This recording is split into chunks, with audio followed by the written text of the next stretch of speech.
Good evening বন্ধুরা, Rumpa's healthy food চ্যানেলে সবাইকে স্বাগত। আজ আমি আপনাদের জন্য নিয়ে এসেছি তাওয়া পনিরের রেসিপি। কম তেল আর কম উপকরণে কিভাবে আপনারা তাওয়া পনির বানাবেন তারই রেসিপি নিয়ে। আর এটা খেতে অপূর্ব হয়, তো একবার অবশ্যই বানাবেন এভাবে। আর আমি নিয়েছি তার জন্য 200 গ্রাম পনির, কুচানো পেঁয়াজ, একটু চিজের টুকরো আর আদা রসুন নিয়েছি, ওটা একটু পেস্ট করে নিয়েছি। আর নিয়েছি জিরে গুঁড়ো পাউডার, গরম মশলা পাউডার, চিলি ফ্লেক্স, নিয়েছি টক দই আর হলুদ, আর ফোড়নের জন্য নিয়েছি কারি পাতা। এখন আমি পনিরগুলো ম্যারিনেট করে নেব। বাউলে পনিরগুলো নিয়ে তার মধ্যে দিয়ে দিলাম চিলি ফ্লেক্স, আর দিয়ে দিলাম ধনে জিরে পাউডার, আর ওর মধ্যে দিয়ে দেব গরম মশলা পাউডার। আর এর মধ্যেই টক দইটাও দিয়ে দেব। টক দইটা দিয়ে আমি এটা ভালো করে ম্যারিনেট করে নেব। দেখুন, এই ম্যারিনেট করার সময় আমি লবণ দিচ্ছি না এখন।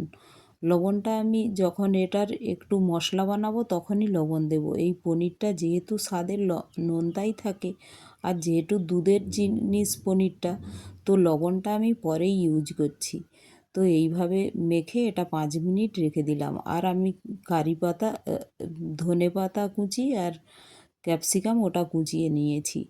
আর এখন তাওয়ায় মাস্টার্ড অয়েল দিয়ে দিলাম, আর ওর ফোড়নে দিয়ে দিলাম কারি পাতা, তার মধ্যে দিয়ে দিলাম আদা রসুন পেস্ট। এটা ভালোভাবে নাড়াচাড়া করে, দেখুন এটা যখন লাল লাল হয়ে ভাজা হয়ে আসবে, তখন আমি ওর মধ্যে দিয়ে দেব কুচিয়ে রাখা পেঁয়াজগুলো।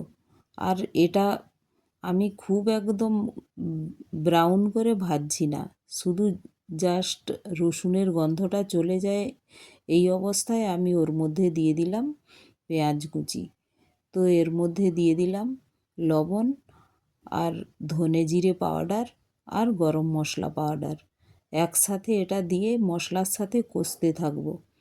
আর এই সময়েই দিলাম হলুদ আর একটু লবণ, এই সময়েই দিলাম লবণ আর হলুদ। এটা আগে ইউজ করি না ম্যারিনেটের সময়, খালি এই মশলার জন্য ইউজ করলাম। এখন মশলাটা ভাজা ভাজা হয়ে গিয়েছে, এর মধ্যে দিয়ে দিলাম আমার ক্যাপসিকাম কুচি, আর যে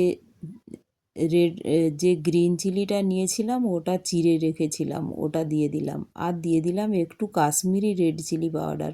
এটা জাস্ট কালারের জন্য একটুই দিলাম, দেখুন খুব অল্প পরিমাণে, জাস্ট একটু কালারটা রেড রেড আসবে তাই দিয়ে দিলাম। আর কিছুই, আপনারা এই সময়েতে একটু চিনি ইউজ করতে পারেন, যেহেতু পনিরের তো হালকা চিনি দিলে ভালো লাগে। আমি চিনি দিচ্ছি না, এটা অপশনাল, আপনারা দিতেও পারেন না দিতেও পারেন, দিলে টেস্টটা আরও ভালো হয়। তো চিনি আমি দিচ্ছি না, আপনারা দিয়ে দেবেন। তো এখন এর মধ্যে দিয়ে দেব, দেখুন খুব একটু নাড়াচাড়া করেই ওর মধ্যে দিয়ে দিলাম পনির, কারণ পনির আর ক্যাপসিকাম একসাথেই প্রায় কুক হয়ে যাবে। আর বেশি জল দিচ্ছি না, খুব হালকা পরিমাণে জল দিয়েছি, যেহেতু তাওয়া পনির তো এটা শুকনো শুকনো হবে। আর এইভাবে নাড়াচাড়া করে আমি একটু ঢেকে দেব। দেখুন প্রায় একটু মশলার সাথে পনির আর ক্যাপসিকাম কুক হয়ে গিয়েছে। তো ওর মধ্যে দিয়ে দিলাম চিজ, আর চিজটা গ্রেট করে দিয়ে দিলাম, আর দিয়ে দিলাম ধনে পাতা কুচি, আর একটু চিজ আর ধনে পাতা কুচি রেখেও দিলাম গার্নিশিংয়ের জন্য। তো দেখুন এইভাবে নাড়াচাড়া করতেই যে একটু জল ছিল সেটা শুকিয়ে গিয়েছে। তো এই সময় আমি গ্যাস বন্ধ করে দেব।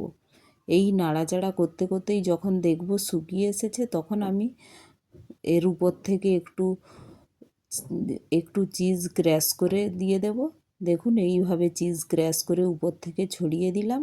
আর গ্যাসটা আমি কিন্তু বন্ধ করে দিয়েছি, আর দিয়ে দিয়েছি ধনে পাতা কুচি দিয়ে ঢেকে দিয়েছিলাম। দেখুন 2 মিনিট পরে এটা কত সুন্দর হয়ে গিয়েছে। তো এটা খেতেও খুব সুন্দর হয়, একবার অবশ্যই বানাবেন।